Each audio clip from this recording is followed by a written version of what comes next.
If you know these 15 words, your English is excellent. These are words that native speakers use to sound educated and professional. Do you know them? Can you use them? Let's find out if your English vocabulary is advanced. Here's how this lesson will work. You'll see a word on the screen and you'll have 5 seconds to define that word.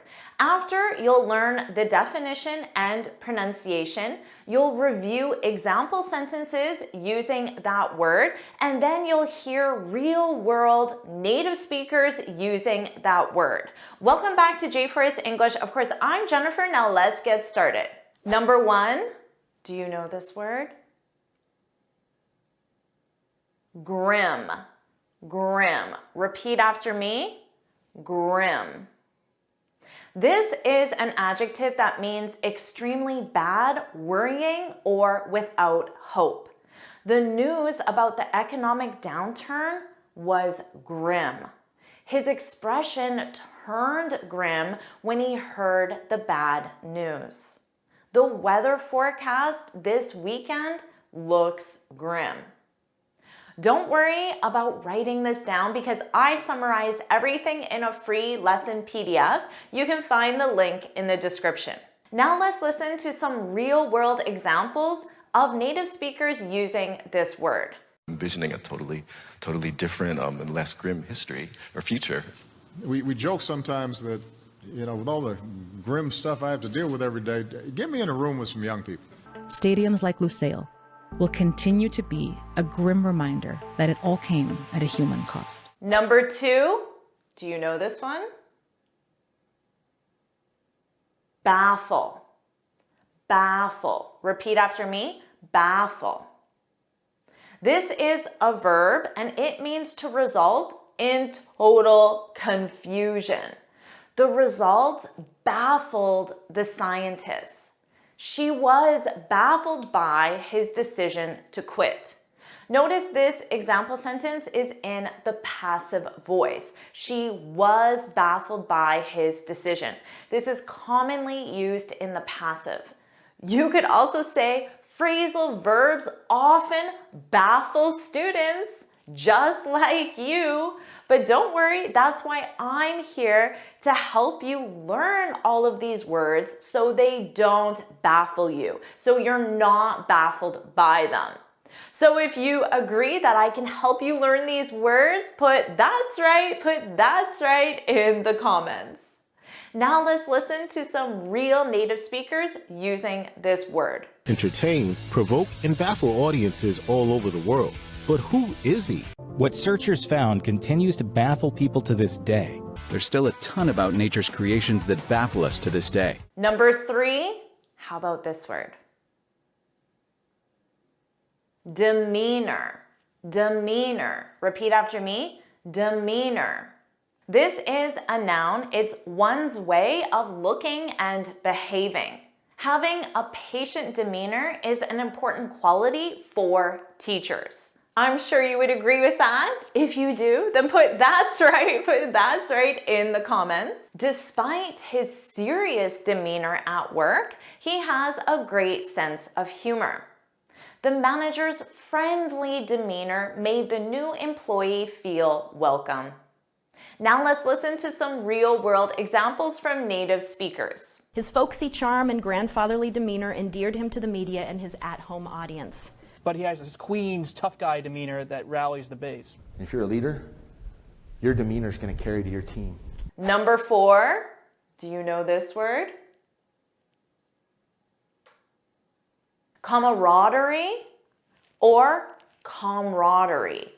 Notice the first pronunciation has an extra sound, comma, camaraderie.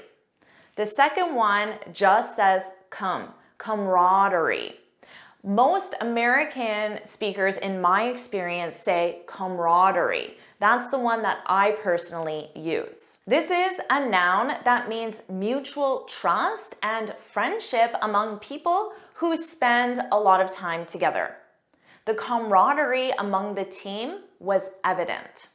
They enjoyed the camaraderie of working together. The trip was filled with laughter and camaraderie. Now let's review some real-world examples, and I'll show you both pronunciations. Camaraderie, camaraderie. So you have that camaraderie. And so there was a real kind of sense of camaraderie, who were working together towards the same goal. When you're working on your own, you miss that sort of sense of camaraderie that you get when you have a team around you. Number 5, do you know this word? Intimidating. Repeat after me. Intimidating. Intimidating. This is an adjective, and it means making you feel frightened or nervous. Speaking with native speakers can be intimidating. I'm sure you would agree with that, but that's again why I'm here making these videos to help you improve your English fluency so it doesn't feel intimidating, so you feel more confident. If you agree with that, well, why not put that's right in the comments. Another example, her intimidating demeanor. Remember this word, demeanor? Her intimidating demeanor made everyone uneasy. Moving to a new city alone is intimidating. Now let's listen to some real-world examples. Working with a legend like Daniel is intimidating, but he makes everyone better. He finds extroverts energizing, but a bit intimidating. That being said, he is, I think, quite intimidating for many people. Number 6, how about this word? Prevalent. Prevalent. Repeat after me. Prevalent. This is an adjective. It means very common, happening often, or widespread.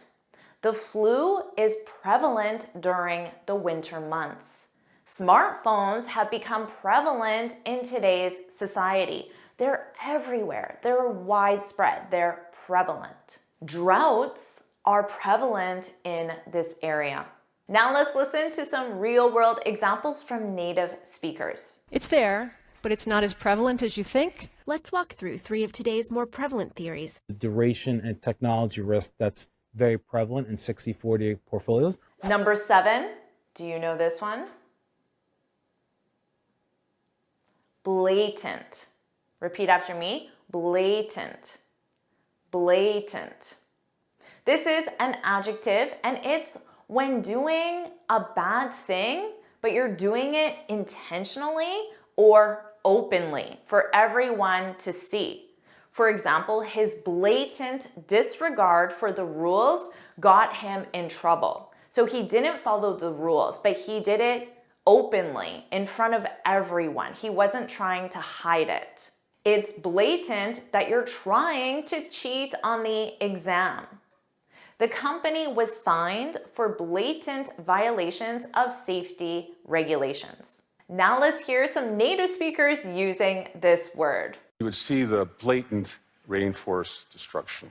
Reporting, I was embarrassed by the just blatant disobeying the law. Aside from this blatant conflict of interest lies the problem of self-censorship. Number 8, do you know this one? Resolute. Resolute. Repeat after me. Resolute. This is an adjective that means determined in character, action, or ideas. It's generally a positive thing. She remained resolute in her decision to pursue a new career. Despite the challenges, he was resolute in his goals. Her resolute attitude inspired her team to keep going. Let's hear some native speakers using this word. But we're resolute, we're determined, and your help is not required. The resolute figure who proves that character is destiny. It was one of those moments where you had to be resolute in what you were doing. How are you doing with these words so far? Let's keep going with number 9. Do you know this word? Hinder. Hinder. Repeat after me. Hinder. This is a verb, and it means to limit one's ability or the development of something. His knee injury hindered his training schedule. Poor weather conditions can hinder outdoor activities. The lack of proper equipment will hinder our project. Let's hear some native speakers using this word. Without letting the past hinder us is really key to our ability to staying alive as a company. That promote or hinder growth. And seems to really hinder your ability to be an inspirational leader. Number 10, do you know this one? Obstacle. Obstacle. Repeat after me. Obstacle. This is a noun, and it's something that blocks one's way or prevents or hinders progress. Remember, hinder? So an obstacle hinders your progress. It limits it. The biggest obstacle to their success was a lack of funding. Or you might be in a meeting at work and you ask, how can we overcome these obstacles? Traffic is a major obstacle during my morning commute. Maybe that's something that you experience, an obstacle that you experience every day, traffic, and it hinders you. Let's review some example sentences from native speakers. If there's an obstacle in the way, you find a way to clear it. And could this person be a possible obstacle? This is another obstacle for BFR passenger transport, since it would only be able to travel between big coastal cities. Number 11, do you know this one? Circumvent. Circumvent. Repeat after me. Circumvent. This is a verb, and it's to find a way around an obstacle. So you have an obstacle, something that limits you, and if you circumvent that obstacle, you find a way around it. And you do that in a very clever way, but also in an illegal way, where you're breaking the rules, perhaps blatantly breaking the rules. For example, how did you circumvent getting a visa? So getting a visa is your obstacle and you circumvented it. You found a way around it. But was it legal? We don't know. Here's one that definitely sounds illegal. The hacker circumvented the security system. So this is commonly used with illegal activity. They tried to circumvent the rules. Now let's hear some native speakers using this word in a real-world context. Allowed the government to circumvent reporters' rights? To circumvent any of these sorts of laws. And even though it's still easy to circumvent digital copy protection, most users can't do it. Number 12, do you know this one? Exacerbate. Exacerbate.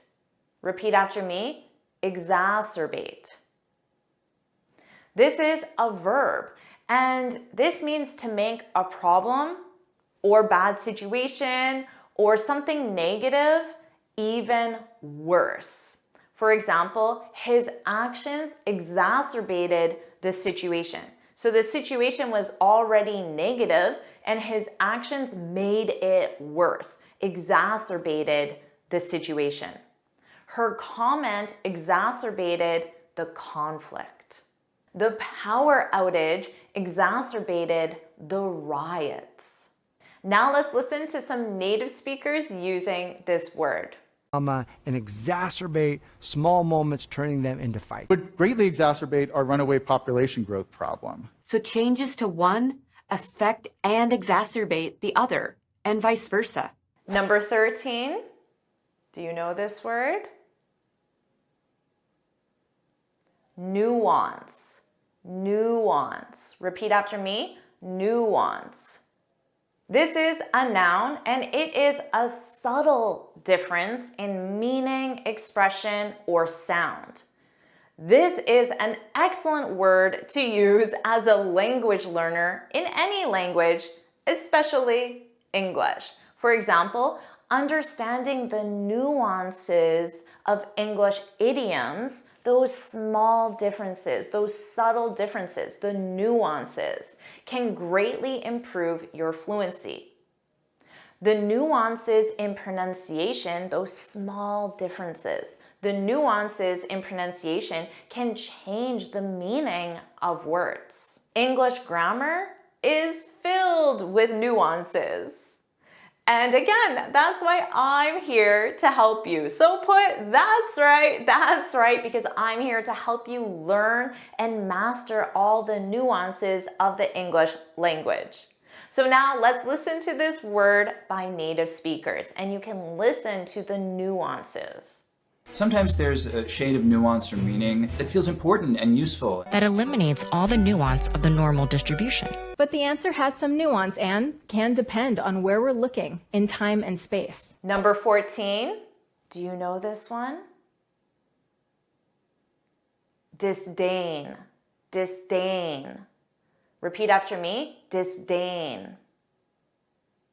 This is a noun, and it's the feeling that someone or something is unworthy of one's attention, support, or respect.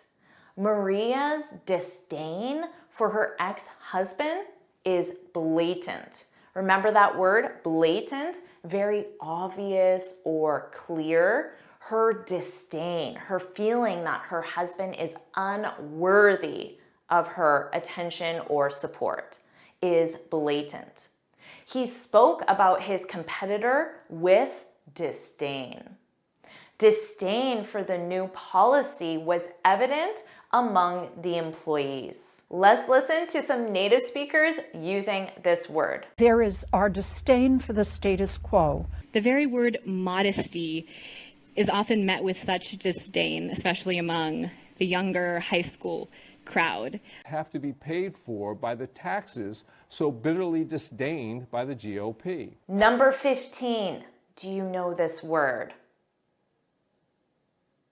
Pivotal, pivotal. Repeat after me, pivotal. This is an adjective. It means of crucial importance in relation to the development or success of something else. For example, the decision was pivotal to the company's future. He played a pivotal role in the negotiations. Her speech was a pivotal moment in the campaign. Or maybe, how about this example? JForrest English is pivotal to my English fluency. Would you agree with that? It's of crucial importance. It's extremely important. It's pivotal. I hope you would agree with that. Put that's right. Why not put that's right in the comments if you agree that it's pivotal. Now let's listen to some native speakers using this word. The treaty marked a pivotal moment in Middle Eastern history. That first 90 seconds is pivotal. Play a pivotal role in the stress and well-being of a workplace. To answer that pivotal question. So, is your English excellent? Did you know all of these words or some of these words? Now don't worry, even if you knew none of these words, that doesn't mean your English is terrible. That means you just learned 15 new words, so congratulations. And I want you to share your favorite word from this list in the comments below. Mine is camaraderie, because I love that feeling of closeness, trust, friendship. It's a positive word. And also, I had no idea there was another pronunciation that some people say camaraderie. I had no idea. So I learned something new today with this lesson. And I want you to remember that I learn new things about the English language every single day. Learning is truly a lifelong process. So celebrate it and have fun. I hope these lessons help you. If you enjoyed this lesson, make sure you like it, share it with your friends, and subscribe so you're notified every time I post a new lesson. And you can get this free speaking guide where I share 6 tips on how to speak English fluently and confidently. You can click here to download it or look for the link in the description. And you can keep expanding your vocabulary with this lesson. Make sure you watch it right now.